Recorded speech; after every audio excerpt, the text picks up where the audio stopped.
Hello friends, ಎಲ್ರಿಗೂ ಕೂಡ ನಮಸ್ಕಾರ. 2-3 ದಿನ ಆಯ್ತು ವಿಡಿಯೋಸ್ ಹಾಕ್ಲಿಲ್ಲ, ವಿಡಿಯೋಸ್ ಬರ್ತಾ ಇಲ್ಲ. ನನ್ನ ವೆಯ್ಟ್ ಲಾಸ್ ಚಾಲೆಂಜ್ 30 ಡೇಸ್ ಅಂತ ಹೇಳುವಂಥದ್ದು ನಾನು ಮಾಡ್ತಾ ಇದ್ದೆ. ಬಟ್ ಅನಿವಾರ್ಯ ಕಾರಣಗಳಿಂದ ಅದನ್ನ ನಾನು ಸ್ಟಾಪ್ ಮಾಡಿದ್ದೇನೆ.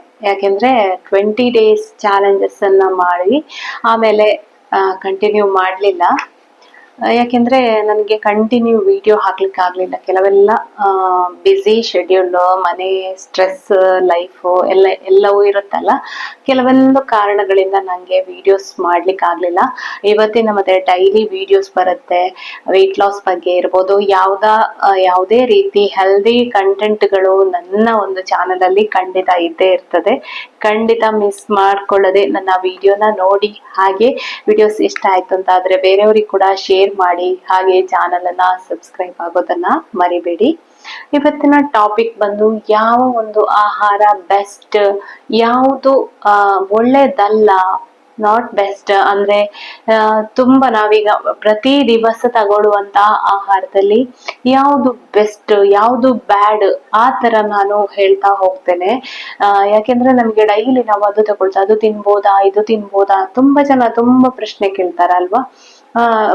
ವೆಯ್ಟ್ ಲಾಸ್ ಅಲ್ಲಿ ಈ ಆಹಾರಗಳನ್ನ ತಿನ್ಬೋದಾ ಅಂತೇಳಿ ನಾನಿಲ್ಲಿ ಒಂದು ಲಿಸ್ಟೇ ಮಾಡ್ಕೊಂಡಿದ್ದೇನೆ. ಯಾವ ವಸ್ತುಗಳನ್ನ ನಾವು ಯೂಸ್ ಮಾಡಬಹುದು, ಯಾವ್ದನ್ನ ಯೂಸ್ ಮಾಡಬಾರ್ದು ಅಂತ ಹೇಳಿ. ಅಂದ್ರೆ ಎಲ್ಲ ವಸ್ತುಗಳು ಒಮ್ಮೆಗೆ ತಲೆಯಲ್ಲಿ ನಂಗೆ ಮಾತಾಡ್ಬೇಕಾದ್ರೆ ನೆನಪಾಗೋದಿಲ್ಲಲ್ಲ. ಅದಕ್ಕೋಸ್ಕರ ಒಂದು ಲಿಸ್ಟ್ ಅಲ್ಲಿ ಐಟಮ್ಸ್ ಗಳನ್ನೆಲ್ಲ ಬರ್ಕೊಂಡಿದ್ದೇನೆ. ಒಂದೊಂದನ್ನೇ ನಿಮಗೆ ಎಕ್ಸ್ಪ್ಲೈನ್ ಮಾಡ್ತಾ ಹೋಗ್ತೇನೆ. ಫಸ್ಟ್ ಬಂದು ದನದ ಹಾಲು, ಕೌ ಮಿಲ್ಕ್ ಅಂತ ಹೇಳುವಂಥದ್ದು ನಮ್ಮ ವೆಯ್ಟ್ ಲಾಸ್ ಅಲ್ಲಿ ಅಥವಾ ಓವರ್ ಆಲ್ ನಮ್ಮ ಆರೋಗ್ಯಕ್ಕೆ ಎಷ್ಟು ಒಳ್ಳೇದು ಅನ್ನೋದನ್ನ ಎಕ್ಸ್ಪ್ಲೈನ್ ಮಾಡ್ತೇನೆ. ಕೌ ಮಿಲ್ಕ್ ಹೇಳುದು ಬೆಸ್ಟ್. ಅದರಲ್ಲಿ ಕೂಡ ನಮಗೆ ಊರದನ ಅಂತ ನಾವು ಹೇಳ್ತೇವೆ, ಅಥವಾ ದೇಸಿ ಕವ್ ಅಂತ ಹೇಳ್ತೇವೆ. ಅದು ತುಂಬಾನೇ ಕಾಸ್ಟ್ಲಿ. ಅದು ಬಂದು ಈಗ ಮಾಮೂಲಿ ನಮಗೆ ಹಸುವಿನ ಹಾಲೆಲ್ಲ ಆದ್ರೆ, ಪ್ಯೂರ್ ಆಗಿ ಹಸುವಿನ ಹಾಲು ಸಿಗ್ತದೆ ಅಂತಾದ್ರೆ ಲೀಟ್ರಿಗೆ 80 ಎಲ್ಲ ಇರ್ತದೆ ರೇಟ್ ಸಾಧಾರಣವಾಗಿ. ನಾವು ಪ್ಯಾಕೆಟ್ ಹಾಲಿಗೆಲ್ಲ 27 ರೂಪಾಯಿ, ಅರ್ಧ ಲೀಟರ್ ಹಾಲಿಗೆ 27 ರೂಪಾಯಿ ಆ ತರ ಕೊಡ್ತೇವೆ ಅಲ್ವಾ. 27-30 ರೂಪಾಯಿ ಅರ್ಧ ಲೀಟರ್ ಹಾಲಿಗೆ ಬರುತ್ತೆ.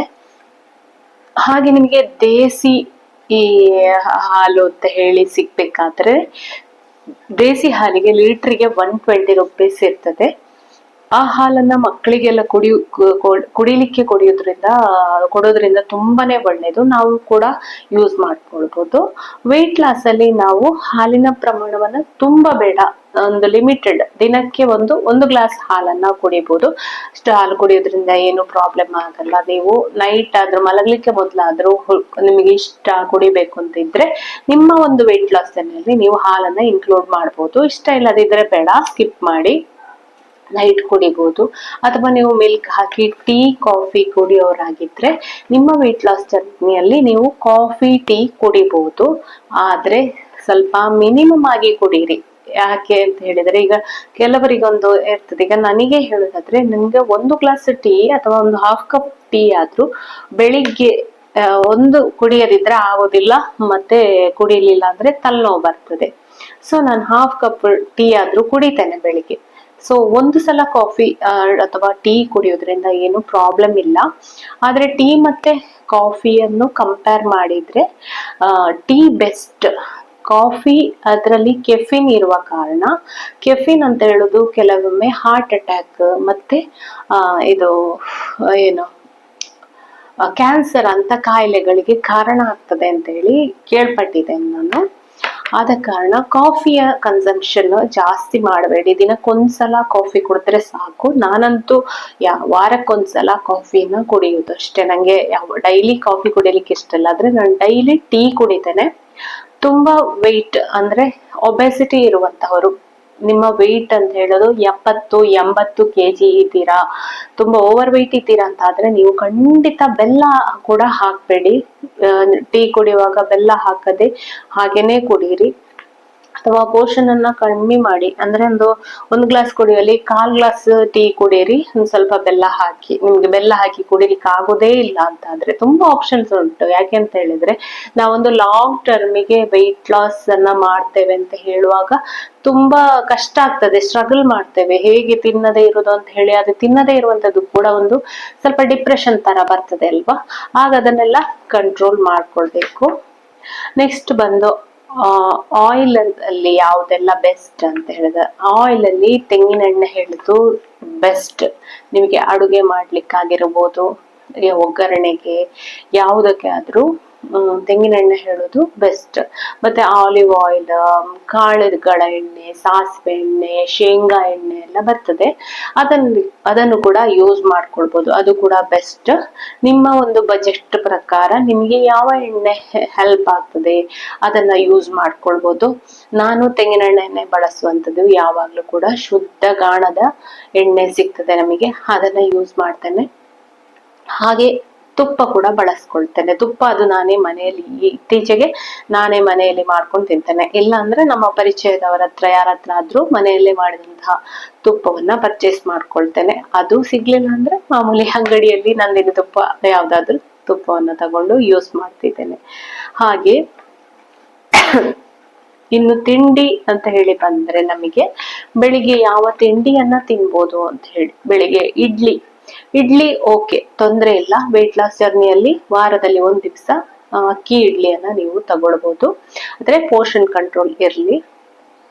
ಅದೇ ಇರ್ಲಿ, ಕಾರ್ನ್ ಫ್ಲೇಕ್ಸ್ ಅಂತ ಹೇಳಿ ಬರ್ತದೆ ಹೊರಗಡೆ ಇಂದ, ಅದು ಎಷ್ಟು ಒಳ್ಳೇದು ಅಂತ ಹೇಳಿ. ತೊಂದ್ರೆ ಇಲ್ಲ, ಅಪರೂಪಕ್ಕೆ ಯೂಸ್ ಮಾಡ್ಕೊಳ್ಬಹುದು, ಡೈಲಿ ಏನೋ ಬೇಕು ಅಂತಿಲ್ಲ. ಬ್ರೆಡ್ ಹೇಳೋದು ಒಳ್ಳೇದು ಅಲ್ವೇ ಅಲ್ಲ. ಯಾಕಂದ್ರೆ ಬ್ರೆಡ್ ಮಾಡ್ಲಿಕ್ಕೆ ಮೈದಾವನ್ನ ಯೂಸ್ ಮಾಡ್ತಾರೆ.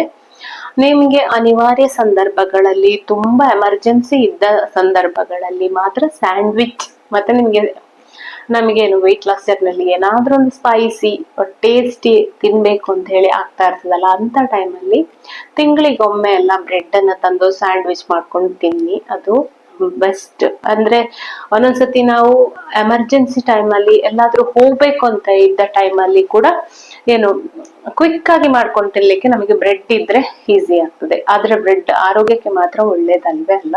ಬ್ರೆಡ್ ತಿನ್ನೋದ್ರಿಂದ ಕಾನ್ಸ್ಟಿಪೇಷನ್ ಆಗ್ತದೆ ಕೆಲವೊಮ್ಮೆ. ಹಾಗೆ ಮೈದಾ, ಅದು ಕರಗೋದಿಲ್ಲ. ಮೈದಾ ಹೇಳುದು ಪಾಯ್ಸನ್ ಆಗಿ ಆರೋಗ್ಯಕ್ಕೆ ಒಳ್ಳೇದು ಅಲ್ಲ.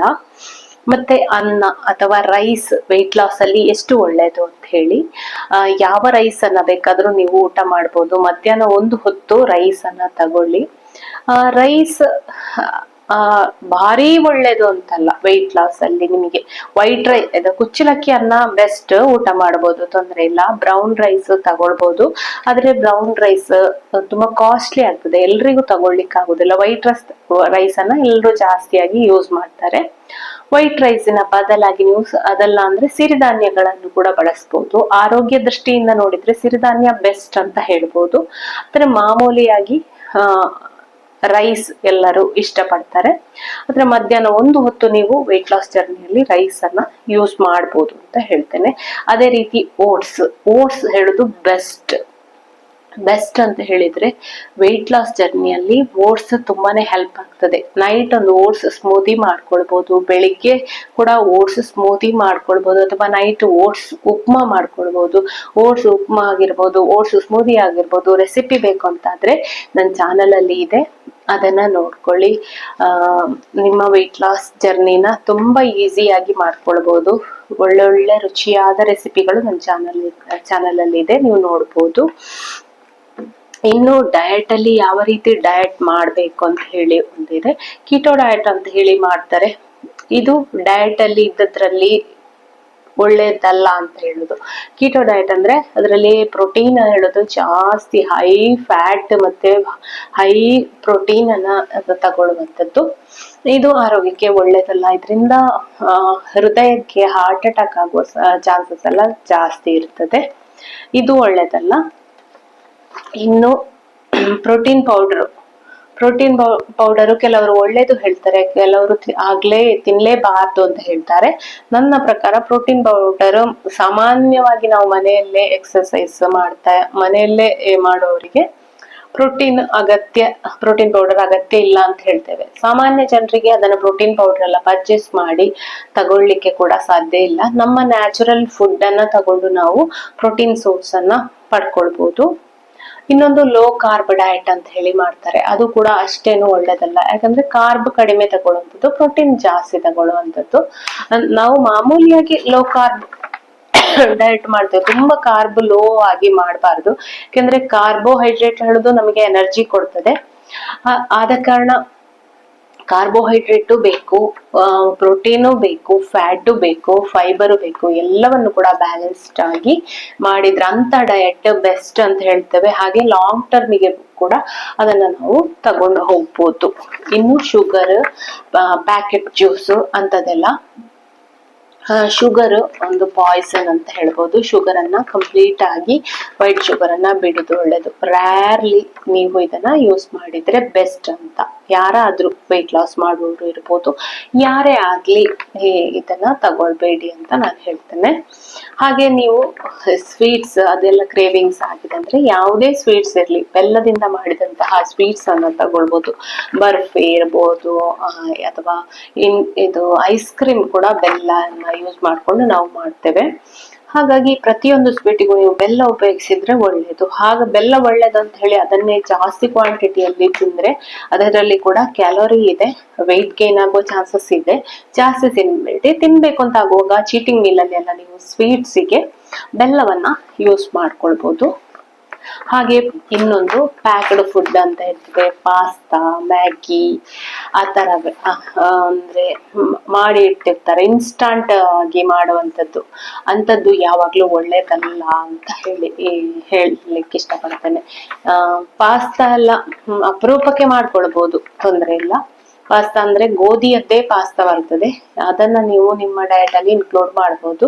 ಪಾಸ್ತಾ ಮೈದಾದಿಂದ ಮಾಡಿರ್ತಾರಂತಾಗಿದ್ರೆ ನೋಡ್ಕೊಳ್ಬೇಕು, ನೀವು ಪರ್ಚೇಸ್ ಮಾಡಿ ತರುವಾಗ ಪಾಸ್ತಾ ಎಲ್ಲ ತಗೊಳ್ಬೇಡಿ. ಆಮೇಲೆ ಜಂಕ್ ಫುಡ್ಗೆ ಬರುತ್ತೆ ಅದು, ಪಾಸ್ತಾ, ಮ್ಯಾಗಿ ಆ ತರ ಎಲ್ಲ. ಸೊ ಅದನ್ನ ನೀವು ಅವಾಯ್ಡ್ ಮಾಡೋದು ಒಳ್ಳೇದು. ನೆಕ್ಸ್ಟ್ ಫ್ರೈಡ್ ಐಟಮ್ ಅಂತ ಹೇಳಿದ್ರೆ, ನೀವು ವೆಯ್ಟ್ ಲಾಸ್ ಜರ್ನಿಯಲ್ಲಿದ್ರೆ ಇದು ಫ್ರೈಡ್ ಐಟಮ್ ಅನ್ನ ಕಂಪ್ಲೀಟ್ ಆಗಿ ತಿನ್ಲೇಬಾರ್ದು ಅಂತ ನಾನು ಹೇಳಲಿಕ್ಕೆ ಇಷ್ಟಪಡ್ತೇನೆ. ಫ್ರೈಡ್ ಐಟಮ್ ಅಥವಾ ನೀವು ಮನೆಯಲ್ಲೇ ಮಾಡಿದಂತಹ ಹೆಲ್ದಿ ಸ್ನಾಕ್ಸ್ ಅನ್ನ ತಿನ್ಬೋದು. ಮನೆಯಲ್ಲೇ ನೀವು ಬಾಳೆಕಾಯಿಯಿಂದ ಮಾಡಿದಂತ ಚಿಪ್ಸ್ ಇರ್ಬೋದು, ಎಣ್ಣೆಯಲ್ಲಿ ಹುರಿದತ್ತೆ ಅಂಬಡೆ ಇರ್ಬೋದು, ಚಟ್ಟಂಬಡೆ ಇರ್ಬೋದು. ಕಡಲೆಬೇಳೆಯಿಂದ ನಾವು ಚಟ್ಟಂಬಡೆ ಮಾಡ್ತೇವೆ, ಅಂಬಡೆ ಮನೆಯಲ್ಲಿ ಉದ್ದಿನಂಬಡೆ ಮಾಡ್ತೇವೆ. ಅದನ್ನೆಲ್ಲ ನಾವು ಮನೆಯಲ್ಲೇ ಒಳ್ಳೆ ರೀತಿಯ ಎಣ್ಣೆಯನ್ನು ಉಪಯೋಗಿಸಿ ಮಾಡಿದ್ರೆ ಅದನ್ನ ಅಪರೂಪಕ್ಕೆ 1-2 ತಿನ್ನೋದ್ರಿಂದ ಏನು ತೊಂದರೆ ಇಲ್ಲ. ಡೈಲಿ ಅದು ತಿಂತಿದ್ರೆ ಅದರಲ್ಲಿ ಕ್ಯಾಲೋರಿ ಜಾಸ್ತಿ ಇರ್ತದೆ, ಯಾಕೆಂದ್ರೆ ಎಣ್ಣೆಲಿ ಹಾಕಿ ಫ್ರೈ ಮಾಡಿರ್ತೇವೆ. ಬೇರೆ ಹೊರಗಿನ ಸ್ನಾಕ್ಸ್ ಗೆ ಕಂಪೇರ್ ಮಾಡಿದ್ರೆ ಅದು ಬೆಸ್ಟ್ ಅಂತ ನಾವು ಹೇಳ್ತೇವೆ. ಅಪರೂಪಕ್ಕೆ ನೀವು ಚೀಟ್ ಮೀಲ್ ಅಲ್ಲೆಲ್ಲ ನೀವು ಅದನ್ನ ಇನ್ಕ್ಲೂಡ್ ಮಾಡ್ಕೊಳ್ಬಹುದು. ಅದರಲ್ಲಿ ಒಳ್ಳೆ ಅಂಶ ಇದೆ, ಯಾಕಂದ್ರೆ ಕಡ್ಲೆಬೇಳೆಯಿಂದ ನಾವು ಮಾಡಿ ಚಟ್ಟಂಬಡೆ ಅದು ಕೂಡ ಆರೋಗ್ಯಕ್ಕೆ ಒಳ್ಳೇದೆ. ಉದ್ದಿನಿಂದ ಅಂಬಡೆ ಮಾಡಿದ್ರೆ ಅದು ಕೂಡ ಒಳ್ಳೇದೆ. ಆಮೇಲೆ ನೆಕ್ಸ್ಟ್ ಬಂದು ಮೈದಾ ಅಂತೂ ಕಂಪ್ಲೀಟ್ ಆಗಿ ನಿಷೇಧ ಮಾಡಿ ಮನೆಗೆ ತರಲೇಬೇಡಿ. ಮೈದಾದಿಂದ ಮಾಡಿದ್ದು ಬೇಕರಿ ಐಟಮ್, ಬೇಕರಿಗೆ ಹೋದ್ರೆ ಫುಲ್ ಮೈದಾದ ಐಟಮ್ಸ್ ಇರ್ತದೆ, ಫುಲ್ ಅದನ್ನ ಅವಾಯ್ಡ್ ಮಾಡಿ ಅಂತ ಹೇಳ್ತೇನೆ ನಾನು. ಆರೋಗ್ಯಕ್ಕೆ ಖಂಡಿತ ಒಳ್ಳೇದಲ್ಲ. ಮೈದಾ ತಿನ್ನೋದ್ರಿಂದ ತುಂಬಾ ನಮ್ಮ ಒಂದು ಮೆಟಬಾಲಿಸಮ್ ಕೂಡ ಲೋ ಆಗ್ತದೆ, ವೆಯ್ಟ್ ಲಾಸ್ ಕೂಡ ಸ್ಲೋ ಆಗ್ತದೆ, ಆಮೇಲೆ ಕ್ಯಾನ್ಸರ್ ಬರ್ತದೆ, ಹಾರ್ಟ್ ಅಟ್ಯಾಕ್ ಬರ್ತದೆ ಅಂತೆಲ್ಲ ಹೇಳ್ತಾರೆ. ಸೊ ಮೈದಾ ಆರೋಗ್ಯಕ್ಕೆ ಒಳ್ಳೇದಲ್ಲ.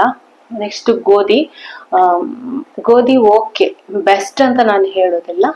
ಗೋಧಿ ಓಕೆ, ನಾವು ಗೋಧಿ ಚಪಾತಿ ಅದು ಇದು ಮಾಡುವಾಗ ಅದರ ಜೊತೆಗೆ ನಾವು ಬೇರೆ ಗ್ರೈನ್ಸ್, ಓಟ್ಸ್ ಪೌಡರ್ ಇರ್ಬೋದು, ಅದಕ್ಕೆ ಜೋಳದ ಹುಡಿ, ಕಡ್ಲೆ ಹುಡಿ ಆ ತರ ಎಲ್ಲ ಸೇರಿಸ್ಕೊಂಡು ಚಪಾತಿ, ಮಲ್ಟಿಗ್ರೈನ್ ಚಪಾತಿ ಈ ತರ ಮಾಡ್ಕೊಂಡ್ರೆ ಮಾತ್ರ ಅದು ಬೆಸ್ಟ್.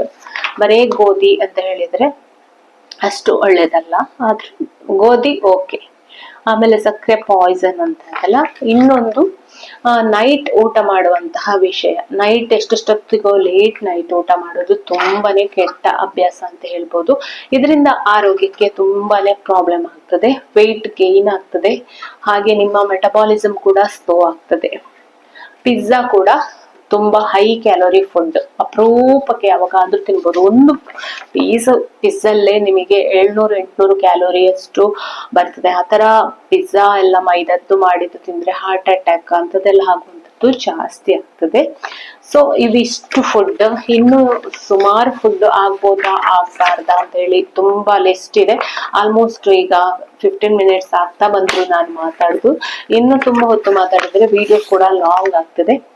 ಇವಿಷ್ಟು ಫುಡ್, ಇನ್ನು ಇವಿಷ್ಟನ್ನ ನಾವು ಕಂಟ್ರೋಲ್ ಮಾಡಿದ್ರೆ, ಫ್ರೈಡ್ ಐಟಮ್, ಸ್ವೀಟ್ಸ್, ಮೈದಾ ಅಂತದನ್ನೆಲ್ಲ ನಾವು ಕಂಟ್ರೋಲ್ ಮಾಡಿದ್ರೆ ಅಂತ ಹೇಳಿದ್ರೆ ನಮ್ಮ ವೆಯ್ಟ್ ಲಾಸ್ ಅಂತ ಹೇಳುವಂಥದ್ದು ಈಸಿಯಾಗಿ ಆಗ್ತದೆ, ನ್ಯಾಚುರಲ್ ಆಗಿ ಆಗ್ತದೆ, ಯಾವುದೇ ಟೆನ್ಷನ್ ಇಲ್ಲ.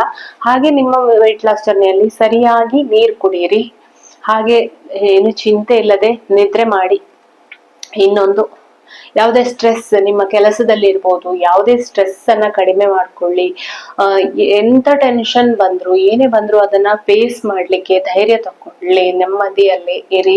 ಹಾಗೆ ಮೆಡಿಟೇಷನ್ ಆ ತರ ಎಲ್ಲ ಮಾಡ್ಕೊಂಡ್ರೆ ನಮ್ಮ ಮನಸ್ಸು ನಮ್ಮ ಕಂಟ್ರೋಲ್ ಅಲ್ಲಿ ಇರ್ತದೆ. ಮೆಡಿಟೇಷನ್ ಇರ್ಬೋದು, ಅದೆಲ್ಲ ಬೆಸ್ಟ್ ನಮ್ಮ ಒಂದು ಒತ್ತಡವನ್ನ ಕಡಿಮೆ ಮಾಡ್ಕೊಳ್ಳಿಕ್ಕೆ. ಹಾಗೆ ಧ್ಯಾನ ಮಾಡುವಂಥದ್ದು, ಬೆಳಿಗ್ಗೆ ಬೇಗ ಏಳುವಂತ ಒಂದು ನಮ್ಮ ಮಾರ್ನಿಂಗ್ ರುಟೀನ್ ಅನ್ನ ಒಂದು ಬೇಗನೆ ಮಾಡುವಂಥದ್ದು.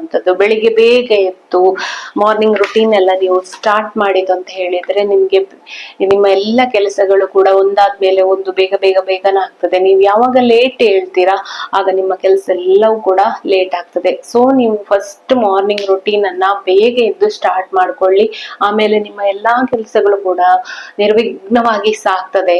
ನೋಡಿ, ನೀವು ಇದನ್ನ ಅಭ್ಯಾಸ ಮಾಡ್ಕೊಳ್ಳಿ. ಈ ಒಂದು ಹೊಸ ವರ್ಷಕ್ಕೆ, ಈಗ ಡಿಸೆಂಬರ್ ಬಂತು, ಇನ್ನೇನು ಹೊಸ ವರ್ಷಕ್ಕೆ ಏನೇನು ನಿಮ್ಮ ಒಂದು ಚಾಲೆಂಜಸ್ ಇದೆ, ನೀವೇನೆಲ್ಲ ಅಡಾಪ್ಟ್ ಮಾಡಬೇಕು. ಈ ವರ್ಷದಿಂದ ನಾನು ಇಂತ ನನ್ನ ಕೆಟ್ಟ ಹ್ಯಾಬಿಟ್ಸ್ ಅನ್ನೆಲ್ಲ ಬಿಡ್ತೇನೆ, ನೆಕ್ಸ್ಟ್ ಇಯರ್ ಇಂದ ನಾನು ಹೊಸದಾಗಿ ಏನೋ ಸ್ಟಾರ್ಟ್ ಮಾಡ್ತೇನೆ, ಅದನ್ನ ಫಾಲೋ ಮಾಡ್ತೇನೆ ಅಂತ ಹೇಳಿ ಇರುವವರು ಈ ಎಲ್ಲ ಬ್ಯಾಡ್ ಹ್ಯಾಬಿಟ್ಸ್ ಅನ್ನೆಲ್ಲ ಬಿಡಿ. ಮೈದಾ ಇರ್ಬೋದು, ಸಕ್ಕರೆ ಅಂತದನ್ನೆಲ್ಲ ತಿನ್ನುವುದನ್ನ ಬಿಟ್ಟು ಹೆಲ್ದಿ ಫುಡ್ಡಿಗೆ ಒಂದು ಟ್ಯೂನ್ ಆಗಿ ಅಂತ ಹೇಳಿ ಹೇಳಲಿಕ್ಕೆ ಇಷ್ಟಪಡ್ತೇನೆ. ನಾನಂತೂ ಮೈದಾ, ಸಕ್ಕರೆ ಇದನ್ನ ಕಂಪ್ಲೀಟ್ ಆಗಿ ಬಿಟ್ಟಿದ್ದೇನೆ. ನಮ್ಮ ಮನೆಗೆ ನಾನು ಮೈದಾ ತರುವುದೇ ಇಲ್ಲ, ಹಾಗೆ ಯಾವುದೇ ರೀತಿಯ ಮೈದಾದ ಫುಡ್ ತರುವುದಿಲ್ಲ. ಸಾಧಾರಣ 99% ಅಷ್ಟು ಕೂಡ ನಾನು ಬಿಟ್ಟಿದ್ದೇನೆ. ಸಕ್ಕರೆ ಕೂಡ ಅಷ್ಟೇ, ಟೀ ಮಾಡುದಾದ್ರೂ ಬೆಲ್ಲನ ಯೂಸ್ ಮಾಡ್ತೇನೆ, ಅದು ಕೂಡ ಕಡಿಮೆ. ಸ್ವೀಟ್ಸ್, ಎಣ್ಣೆಯಲ್ಲಿ ಕರೆದದ್ದು ಎಲ್ಲವೂ ಕೂಡ ಪೋಷನ್ ಕಂಟ್ರೋಲ್ ಮಾಡ್ಕೊಳ್ಬೇಕು. ಹೆಲ್ದಿ ಆದಂತಹ ಹಣ್ಣುಗಳು, ತರಕಾರಿಗಳು, ಆ ತರ ಫುಡ್ ಅನ್ನೇ ನಾವು ತಗೊಳ್ಬೇಕು. ಮಾರ್ನಿಂಗ್ ಪ್ರೋಟೀನ್ ಫುಡ್, ಬ್ರೇಕ್ಫಾಸ್ಟ್ಗೆ ಆ ತರ ದೋಸೆಗಳು, ಮಧ್ಯಾಹ್ನ ಅನ್ನ ಸಾರು, ಸೊಪ್ಪಿನ ಪಲ್ಯಗಳು ಆ ತರ ಯೂಸ್ ಮಾಡ್ಕೊಳ್ಳಿ. ಹಾಗೆ ನೈಟ್ ಸೂಪು, ಸಲಾಡ್ ಆ ತರ ನೈಟ್ ತಗೊಳ್ಳಿ. ಈ ತರ ಮಾಡೋದ್ರಿಂದ ನೀವು ಆರಾಮ್ಸೆ ನಿಮ್ಮ ಹೊಟ್ಟೆ ಬೊಜ್ಜನ್ನ ಕಡಿಮೆ ಮಾಡ್ಕೊಳ್ಬಹುದು, ನಿಮ್ಮ ಒಂದು ಒಬೆಸಿಟಿಯನ್ನ ಕಡಿಮೆ ಮಾಡ್ಕೊಳ್ಬಹುದು ಅಂತ ಹೇಳ್ತಾ ಇವತ್ತಿನ ಈ ಒಂದು ಇಷ್ಟು ಹೇಳ್ತಾ ಇವತ್ತಿನ ವಿಡಿಯೋನ ಎಂಡ್ ಮಾಡ್ತೇನೆ. ಫ್ರೆಂಡ್ಸ್, ನಿಮಗೆ ಈ ವಿಡಿಯೋ ಇಷ್ಟ ಆದ್ರೆ ಖಂಡಿತ ಲೈಕ್ ಮಾಡಿ. ಹಾಗೆ ನೀವು ಈ ಚಾನಲ್ ಅನ್ನ ಫಸ್ಟ್ ಟೈಮ್ ನೋಡೋದಂತಾದ್ರೆ ಖಂಡಿತ ಸಬ್ಸ್ಕ್ರೈಬ್ ಆಗೋದನ್ನ ಮರಿಬೇಡಿ. ಹೀಗೇನೆ ಬೇರೆ ಬೇರೆ ವೆಯ್ಟ್ ಲಾಸ್ ಟಿಪ್ಸ್ ಜೊತೆ ನಾನು ಮತ್ತೆ ಬರ್ತೇನೆ. ಅಲ್ಲಿವರೆಗೆ ನಮಸ್ಕಾರ, ಬಾಯ್ ಬಾಯ್, ಟೇಕ್ ಕೇರ್, ಥ್ಯಾಂಕ್ ಯು.